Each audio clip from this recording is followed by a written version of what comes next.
Hello and welcome to my channel on human design. It's at the moment a channel where the viewers will set the agenda by asking questions. And you can just ask questions in the comments and I will look at them all and select some for each week. So this week we have all kinds of questions. There's not really a general theme, which is great. You never know what you're going to get on a Monday from me. I don't know either. So I really enjoy that. I'm going to go straight into it with a question from Chris. Hi, Richard. I have a question about people's interactions. I often observe people trying to be correct and show they act out of integrity. It happens to be a tug of war. Who's more correct and who's more right? There might be a lot of confusion in them. And sometimes they do all kinds of gymnastics, trying to manipulate the events, always with the goal to justify themselves if they have done something wrong. I see people have a hard time to admit something because they fear consequences. Is this the mind having an agenda, trying to protect itself? Or is it that people see things with different perspectives? If yes, how can someone deal with such people? If both sides act out of the mind, it gets really messy. The reality is incorrectly interpreted. The information is conceptualized in the wrong way. Communication is really distorted. Well, Chris, there are many things to say about this. First of all, we do all see differently. We all have our own perspective. And if you want to know what the perspectives actually are, you can go to my new human design app at https://humandesignrave.com. And there I put in a description for all the perspectives and all the advanced information, actually. So there's a lot there. So you can find out the way people see, and that may help you understand it if you're in the middle of a conversation with someone and they're seeing differently. However, I suspect with what you're pointing to, is it the mind? Well, look, we've been brought up, most of us have been brought up in an educational system where you have to obey, you have to learn, you have to be tested, you have to obey, you try to get it right, you want to get your good grades, so whatever it may be. So we are brought up in a critical environment in the Western societies anyway. So it's also that we want to be right, and if you can't see the other points of view from other people, then you're going to get into all this, which is what you're talking about. At the same time, think about what this is. I mean, if you look at the chart and you see the ajna connected to the throat, there are three channels, and they all want to be heard, and they always want to put out what they think because they have a fixed way of thinking. And I think the best one to go to here is the 1762, because it's a logical channel, and it's also a channel that enjoys a good argument, putting their point of view across. So yes, they're going to argue with you if you disagree with them, but if you come up with the facts to support your argument and they're clearly evident, well, then they'll have to think again. But all these three channels are here to be invited out. Okay, none of them are there just to be thrown into people's face and say, I think this, and whatever you say, you're wrong and I'm right. I mean, they're there to put out their point of view. We are here to be conditioned by others. We are here to be stimulated by others. There's nothing wrong with that. But if you're referring to the human design community and people getting into human design at the beginning, then yeah, it's common for people to say, I'm true self and everyone else is not self, and this is why. And, when you get someone defending their position like that, well, obviously something isn't correct. Either they haven't been invited to speak, it has to be an invitation for a conversation to be able to hear the other, to be able to put forward your point of view, to maybe agree to disagree, rather than each one taking a hard line standpoint and saying they're right. And my advice is if you get involved with such things, then just step away. You don't have to accept the invitation to uh, to discuss their point of view if you don't want to. If you haven't invited it out of them, then you're not available for it. It's not relevant to you at that moment. So I would say, sprinkle a lot of common sense onto the situation and see how you entered into such meetings. Um, Human design is here for us to really come to terms with who we are, to accept who we are, to find out who we are through the witnessing and through the knowledge. So it really is there for each one of us to do our own work, to self-reflect upon what's going on, to witness that the chart is actually being lived out, and you get used to it after a while. It's not there to make a standpoint against everybody else. It isn't. It isn't. Everyone has their own responsibility if they want to use human design for their own life, to improve their own life, to come more into a life that suits them. That's it. Whether other people agree or disagree is irrelevant. It's your own process. If you hear something from someone with a different point of view and you go, no, that's nothing like that. Well, maybe 3 days later, you'll reflect upon it and go, well, they did actually have a point. The other thing to make clear is that 65% of people have an open will. And the not self in the open will is there to want to prove themselves. So you've got people really being heavily conditioned with trying to prove themselves, even if they're in a losing position or the facts don't fit the story they're telling you. I mean, that's what happens in the not self. The conditioning takes over. So all I can say really is, watch your own conditioning, be aware of what's going on with you, and don't waste your time and energy with someone if they're trying to push an agenda towards you, or if they're trying to insist that they're correct. They're trying to insist that they're correct. They've got an issue. I mean, life is here to be lived without the resistance. Just by living according to your own strategy and authority. If you're creating resistance, or the person you're talking to is creating resistance by claiming that they're correct and then supporting that, I mean, did you invite them to do that? If not, step away. Don't get too involved. Leave people to work it out for themselves if they're not open to see another point of view, and maybe they're not meant to. So I would just chill if I'm you. That's my answer, and thank you for the question.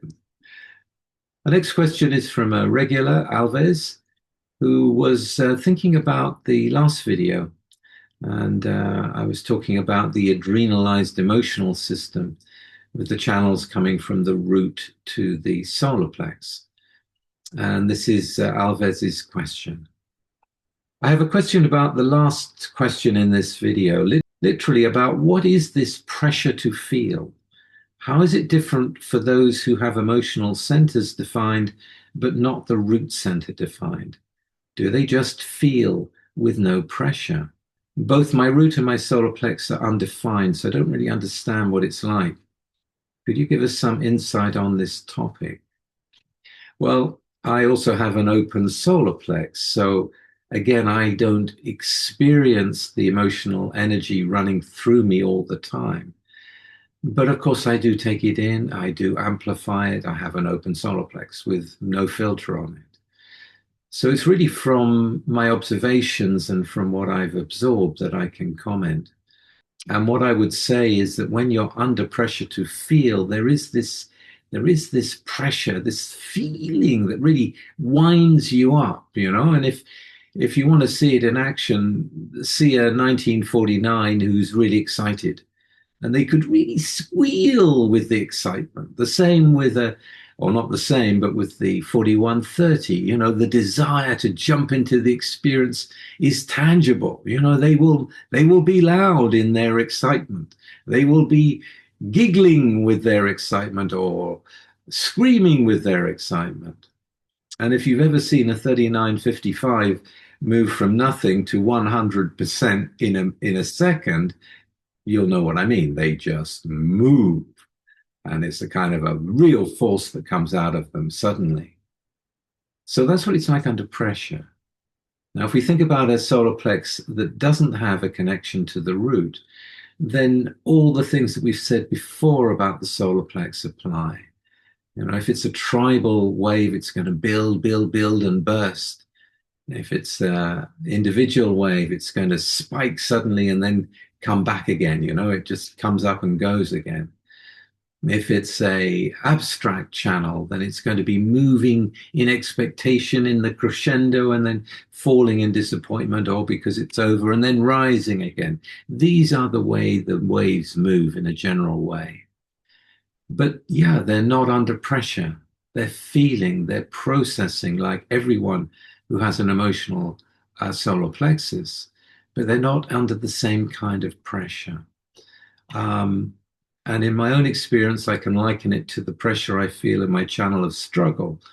You know, I'm here to struggle for what's of purpose, what's of individual purpose in me. And when I get into the struggle, then I'm under pressure to get over the obstacle. And yeah, it's pretty obvious. This is the struggle that doesn't give up. You know, so that is clenching your teeth and getting on with it no matter what is thrown at you.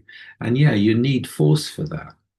So if I take that and put it onto the emotional side, I can have some understanding of what it is.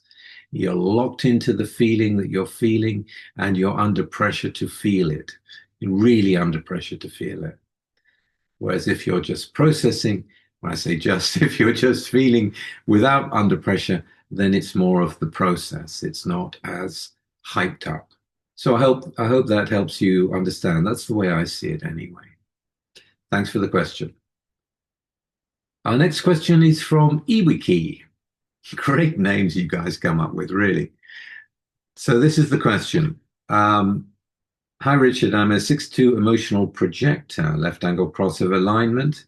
I have the channels of the prodigal, the 33 unconscious and the 13 conscious, the alpha completely conscious, and synthesis completely unconscious.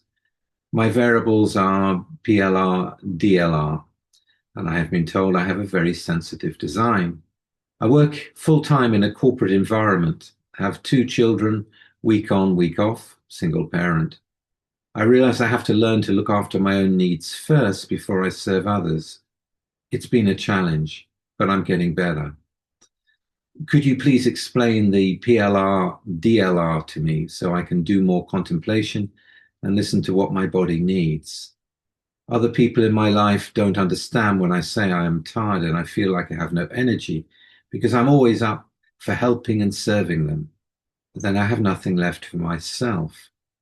I want to study and change my career, but I feel stuck in the shadow of my personality earth, the 27-6. P.S. I know it is better to discover for oneself some aspects of our design, what works for our experiment and what doesn't. But I feel I have so much brain fog and just want a nudge in the right direction. Okay, Wiki, thank you for the question. I don't really think it's about the variables. You know, the variables will tell us in the PLR that you have an agendaed mind, a goal-orientated mind, and you see in a peripheral vision, in a peripheral way. You take in information through the way that you see. You don't get access to it until it's called out of you.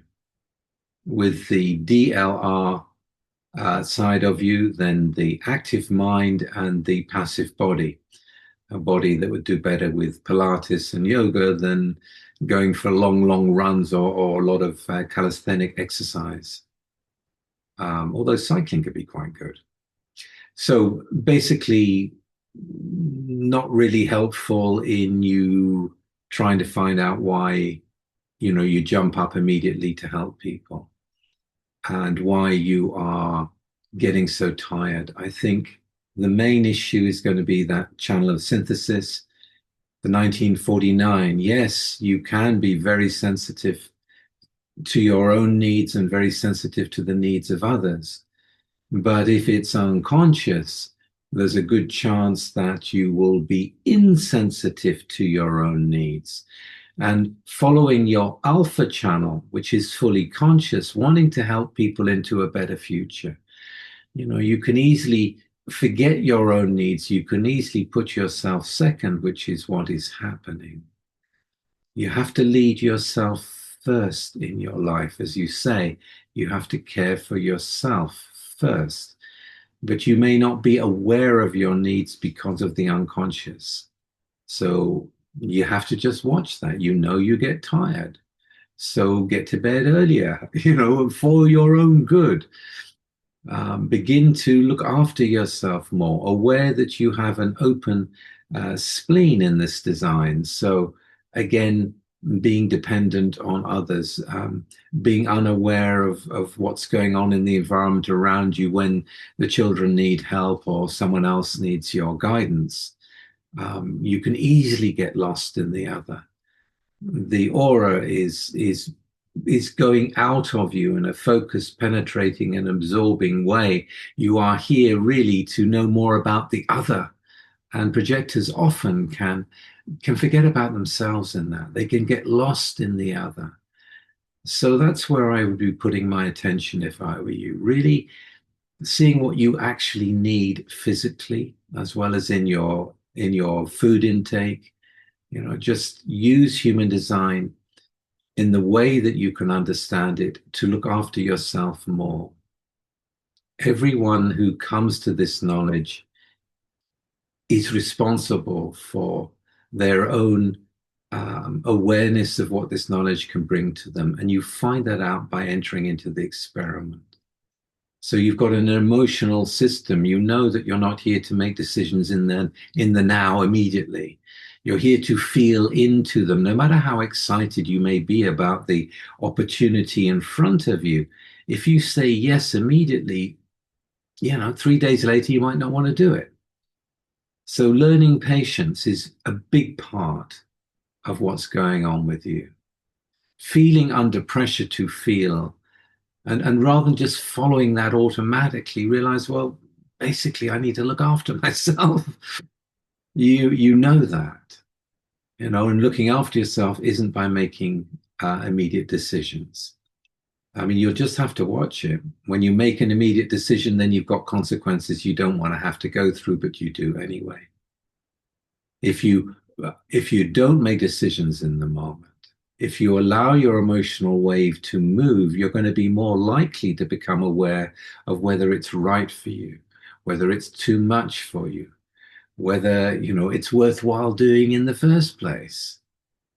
So turning the button off from automatic and coming more into your life and taking more responsibility for looking after yourself, giving yourself breaks, making sure that you don't get caught up too much in the work that you do. You're not here to work consistently.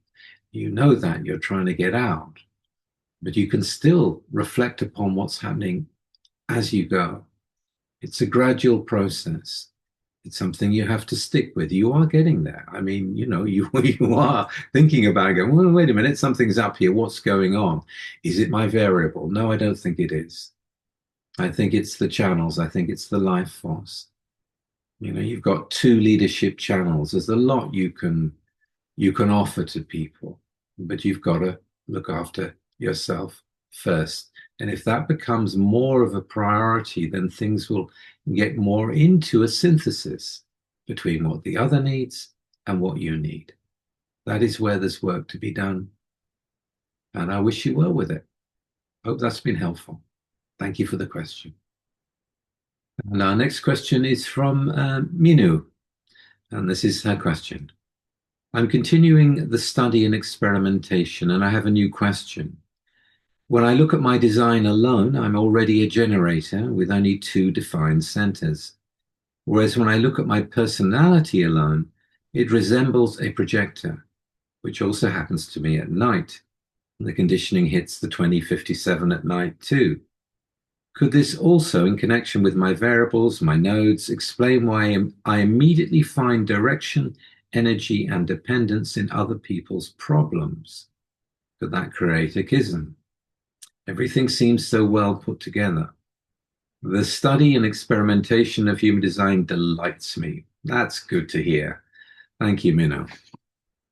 So thank you for this question. It's an interesting question. You identify with being a projector because of the alpha channel that is fully conscious, and also because of the dream rave emphasizing the 5720 in you, which is immediate awareness in the now, and the alpha wanting to help people into a better future as part of your role, as part of your direction. And as I've often said, the dream rave is there to keep us trapped. You're not here to make immediate splenic decisions.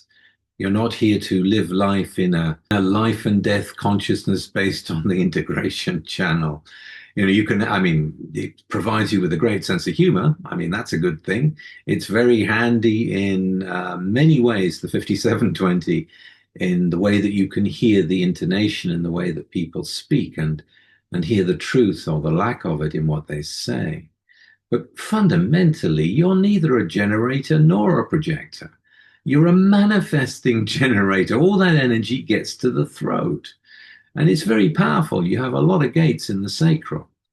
So you're actually very powerful, and you're here to pay attention to your response. Does the energy rise towards something or not? Just because you can see that you can help someone doesn't mean that you've got the energy to keep on doing so. This is further complicated by the 14, which is conscious, that part of you that wants to be in service, to lift people up into themselves, to help their unique direction, to help them find the way to themselves, to be able to back the projects or the art or the movement in their life that will really be right for them. And that is unconscious as a channel, because the second gate is unconscious, but it's in you. It's in you to want to be of service. It's in you to want to help people. That doesn't mean that you should, be an incorrect projector and dive in, immediately, just because you can see you can be useful, and you can be very, very useful. Where are you in all this? Where are you in all this? You're a 1-3. You're here in a self-destiny life. You're here to investigate what happens in an unexpected way. The cross of the unexpected. You can never expect what's going to come by. You can never expect you're going to meet in your life. This is part of living this cross out. All you can do is come back to your response, come back to your basic strategy and authority. Is the energy for you to get involved with anybody happening when you're in interaction? Is the energy? There may be a way to see things that can be helpful, but it may be incorrect for you to help them in that moment. It may be incorrect for you to help them at all. It's too general. I have no exact example that you've given me to go into it. But I want you to bear that in mind. You're here as a manifesting generator to use your energy in a way that it arises in you to use. In other words, you don't know what you're going to respond to. And just because you can see it doesn't mean that's the thing you should do. And that's a really good lesson. If you can get that one, you're doing really well. You're doing really well. All right. I hope that that has helped. And thank you for that question. And thank you for all the questions. I hope the viewers, you've enjoyed this. And if you have, please like, share, and subscribe. I'll be back again next week with something completely different. Thank you. Bye for now.